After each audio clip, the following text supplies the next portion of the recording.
Welcome to new TV Telugu. నేడు రాజ్యాంగ నిర్మాత డాక్టర్ బిఆర్ అంబేద్కర్ జయంతి. దేశవ్యాప్తంగా అంబేద్కర్ జయంతి వేడుకలు జరుగుతున్నాయి. ఈ సందర్భంగా ఆంధ్రప్రదేశ్ ముఖ్యమంత్రి చంద్రబాబు నాయుడు, ఉప ముఖ్యమంత్రి పవన్ కళ్యాణ్ ఆయనకు నివాళులర్పిస్తూ ట్వీట్లు చేశారు.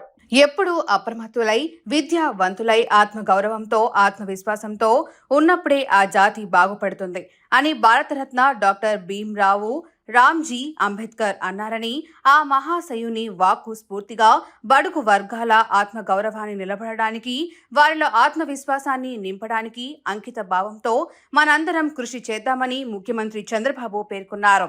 అంబేద్కర్ కలలుగన్న సమాజాన్ని సాధించుకుందామన్నారు.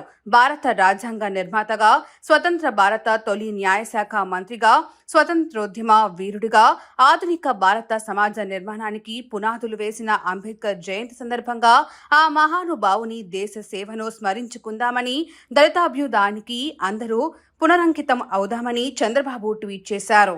బాబాసాహెబ్ అంబేద్కర్, బిఆర్ అంబేద్కర్ ఆశయాలను ముందుకు తీసుకువెళ్తామని ఉప ముఖ్యమంత్రి పవన్ కళ్యాణ్ పేర్కొన్నారు.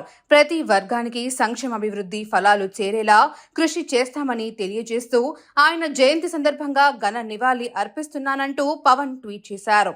ఆర్థికాంశాల కంటే సామాజిక పరమైన అంశాలే వెనకబాటుతనానికి కారణాలుగా ఉంటున్నాయని గ్రహించిన మేధావి అంబేద్కర్ అని కొనియాడారు.